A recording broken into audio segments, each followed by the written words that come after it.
Hi everybody, Chef Corsino here. As many of you know, this is my last year at Healdsburg High School. It's been a great 7 years, but some things must come to an end. Many have asked, why are you leaving? Where are you going? And I wouldn't be leaving if it wasn't for a very good reason. My spouse, who I got married to in the fall, very suddenly, you all kind of didn't know what was happening. Oh, a lot happening. Really, we had to get married because of her new job. It's with the U.S. State Department in the Foreign Service. So for any of you who might have any interest in international diplomacy, please come talk to me. I know a lot about it now.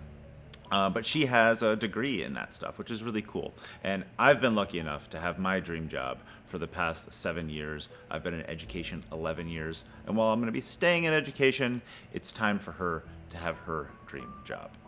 So I'll be relocating temporarily back to Washington, D.C., where I moved from before I came to California. We will then be moving abroad, and we'll be placed at an embassy. Some of you know where we're going, but I can't quite say publicly where we're going. Well, I'll just say it's very west. Very, very west. But many of you, you'll get my contact information if you want to stay in touch. Hit me up on Instagram, Professor Cake. I'm on Facebook, even though I know a lot of you don't use Facebook. My email is corsinocakes@gmail.com, and I'll be using that one after my time here. But when I think about my time at Healdsburg High School, I really just have fond memories. Things like Skills USA behind me. Making great food, making connections with all of you who are here now and everyone who came before you. When I came into this program, not that it was broken, but it was small. My advanced culinary class the first year had 9 students in it. And this year has 31, and we're over capacity. We're at 152 total students in culinary. When I started here, it was like 90. I take pride in that. We've built something here that's special. I'm looking at gold medals up on the wall right now, and those are the things I leave behind. I leave behind the memories that we all created, the good food, sometimes the bad food. I'll never forget the salt pie, where students swapped out all of the sugar in a pumpkin pie for salt. Probably one of the worst things I've ever tasted, but it was a learning experience for everybody, and that mistake was never made again. My hope here is that the program will continue on. We've hired a new teacher. He's very qualified.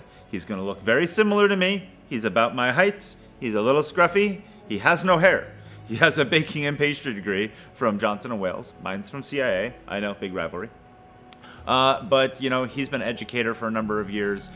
He's running a new Skills USA chapter this past year, so he'll be able to continue that on. So I'm encouraged to the future. And any of my students who are like, oh, should I take culinary? Should I not? Please stay with it. I didn't build this all for nothing. All right, I want you to stay with your passion. Stay with cooking, even if it's just a hobby. You're gonna learn more. And I think about my own time in culinary school, and I seldom had the same chef twice, so it's really a great thing to learn from new people, to have these new experiences. So stay with it. I'm going to be checking in on all of you through social media, see how everybody's doing. I'll be staying as a virtual advisor for everybody needs me with Skills USA as long as I'm wanted. And if a year comes where nobody needs me, that's okay. We'll all move on from there. So stay in touch. Come visit me abroad. And my parting words are simply this. When opportunities arise in your life, take them. They may not come up again. It's better to not live with regrets. Katie and I have always wanted to live abroad. And while the timing was never going to be great to leave here, it's something that we've always wanted to do. That opportunity has knocked, and we are taking it, and we're going, and we're packing up the cats, and away we go.